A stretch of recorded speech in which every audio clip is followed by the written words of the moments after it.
जसुदा साखामनोगो बिसि दग चेसनि उमनि चाक्रा खरकसा बेमार मानजाकमानि अपारेशन खालायमा यागुलो बिनि साक हामै बासाफिका सांग्रांसल कक्तुमा थुमनाय रोगनि बसकांगो अककनु साका डॉक्टर विजय कुमार बारा बसाका 2025 बिसुआ हैदराबाद हाईटेक सिटी व जसुदा साखामनोगो बिसिदक चेसनि उमरनि दुर्जय किशोर घोषमुगै चाक्रा लेपारोस्कोपिक कमन बाइल डाक CBD बेमार मानजाकमानि उलो कोलेसिस्टेक्टमी खलायै बिनि साक हामरिखा ते बिनि बहगो जे बेमार कतर अंगमानि आबो हामरिखा हनै साका डॉक्टर विजय कुमार बारा যশোদা হসপিটালে এখানে চাকরি করি আগরতলাতে অ্যাজ এ ডেপুটি ম্যানেজার।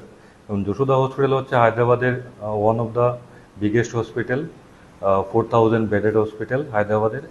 এবং আমাদের 4টে ইউনিট রয়েছে, সেখানে 4টে হার্ট ইউনিট রয়েছে এবং অলসো 4টে ক্যান্সার ইউনিটও রয়েছে।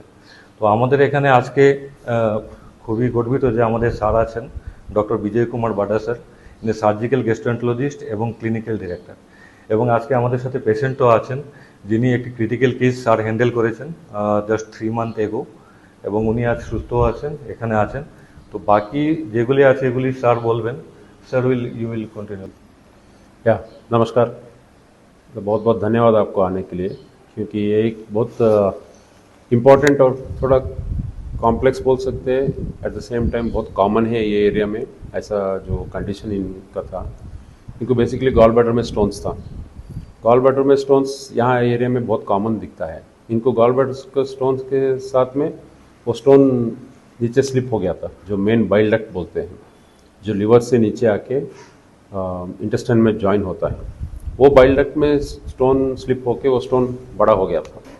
उसके वजह से इनको जॉन्डिस आके, लिवर में भी थोड़ा सूजन आके, लिवर का भी प्रॉब्लम होके उसमें इन्फेक्शन हो गया था। और जब जॉन्डिस होके लिवर में जो जॉन्डिस के वजह से जो इन्फेक्शन होता है वो ब्लड में बहुत जल्दी फैलता है।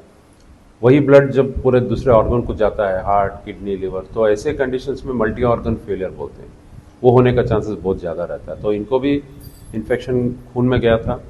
तो हम इनको बहुत ही यहाँ पे जब देखे थे इनको तो बहुत डेलिकेट सिचुएशन था। तो हैदराबाद आए, हमारे हॉस्पिटल में, यशोदा हॉस्पिटल हाईटेक सिटी में आए थे। तो वहाँ पे हमने पहले इनका जॉन्डिस को थोड़ा, इन्फेक्शन जो ब्लड में था उसको थोड़ा कंट्रोल किए। फिर इनको सर्जरी तो करना था। जनरली इसको बहुत बड़ा सर्जरी करते, ओपन सर्जरी करके गॉल ब्लैडर निकालना, उसका जो बाइल डक्ट का स्टोन निकालना है वो करते।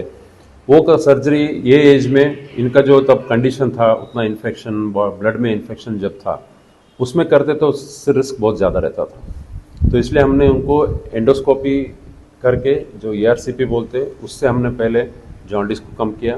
फिर उसमें से थोड़ा सा स्टोन क्लियर करके स्टेंट डाला, थोड़ा जॉन्डिस कम करके इन्फेक्शन कम किए, ब्लड में जो इन्फेक्शन था उसको हमने कंट्रोल में लाके फिर इसको हमने मिनिमल एक्सेस सर्जरी, जो लेप्रोस्कोपिक सर्जरी बोलते हैं, उससे हमने इनको गॉल ब्लैडर और जो बाइल डक्ट में स्टोन था वो क्लियर किए। सर्जरी होने के 2 दिन में ही इनको डिफरेंस हमको दिखने में आया। इनका जो इन्फेक्शन कंट्रोल में आया था, इनका जो रिकवरी था बहुत स्मूथ रिकवरी हो गया। अगले दिन उठ के बैठ के थोड़ा कुछ पीने का, खाने का स्टार्ट कर रहे थे, और दूसरे दिन उठ के चल फिर सकते थे। हमने एक ट्यूब रखा था, वो ट्यूब हम 2-3 दिन में निकाल दिए। फिर शायद वहाँ पे 5 दिन हफ्ता थे हॉस्पिटल में, 2-3 दिन थे। फिर बाद में बाहर 4-5 दिन रुक के फिर हम एक फॉलोअप करके फिर हम इनको यहाँ पे अगरतला वापस भेज दिए थे। उसके बाद से भी इनका रिकवरी बहुत अच्छा हुआ है। जो हम बाइल डक्ट में वो स्टेंट रखे थे, फिर हमने उसको इधर ही स्टेंट एंडोस्कोपी से स्टेंट निकाल दिया है। तो अभी बहुत खुश होता है इनको ऐसे देख के। लगता नहीं है जो हम इनको कुछ महीने पहले देखे थे ऐसा नहीं है। इनका रिकवरी भी अच्छा था, बहुत अच्छा सपोर्ट था इनका और फैमिली का, क्योंकि ये ट्रीटमेंट अगर इधर भी कहीं हो सकता था शायद, बट रिस्क ज़्यादा रहता था। बट वो समझ के और हमारे ऊपर ट्रस्ट रख के वहाँ पे आके ट्रीटमेंट कराए। We are also thankful for him for getting treatment. So overall बहुत ऐसे जब कंडीशन रिस्क रहता है, कॉम्प्लिकेशन रहता है, उसमें से पेशेंट को बाहर निकाल सकते हैं, तो उससे ज़्यादा खुशी नहीं मिलता है। सर्जरी हम लोगों ने मिनिमल एक्सेस सर्जरी लेप्रोस्कोपी में ही किया था, हम सिर्फ 2 घंटे में किए, क्योंकि इनका वो टाइम पे इन्फेक्शन भी बहुत ज़्यादा था, तो एनेस्थीसिया ज़्यादा देर नहीं दे सकते थे। वहीं पे हाई वॉल्यूम सेंटर एक्सपर्टाइज का काम होता है कि इसको कन्वर्शन बोलते हैं, जो लेप्रोस्कोपी में करना चाहते हैं अंदर बहुत ज़्यादा मुश्किल रहा तो ओपन करना पड़ता है। एक पेशेंट को लेप्रोस्कोपी से हम अगर ओपन करते हैं तो उनका कॉम्प्लिकेशन का रिस्क ज़्यादा बढ़ जाता है, ऑपरेशन से बाहर आने का भी रिस्क बढ़ जाता है। तो हम जहाँ तक हो सके वो लेप्रोस्कोपी में ही करते हैं। तो इनका ऑपरेशन हम पूरा पहले ही प्लानिंग किए थे, एनेस्थीसिया देने से पहले ही पूरा प्लानिंग किए थे। तो हम ऑलमोस्ट 1.5-2 आवर्स में इनका पूरा सर्जरी क्लियर किए थे, और सर्जरी के बाद तुरंत एनेस्थीसिया से बाहर आए, वेंटिलेटर में वो रखने का ज़रूरत नहीं पड़ा। हम इनको उधर ही हमारा क्रिटिकल केयर में मॉनिटरिंग करके तुरंत हम इनको रूम में शिफ्ट किए थे।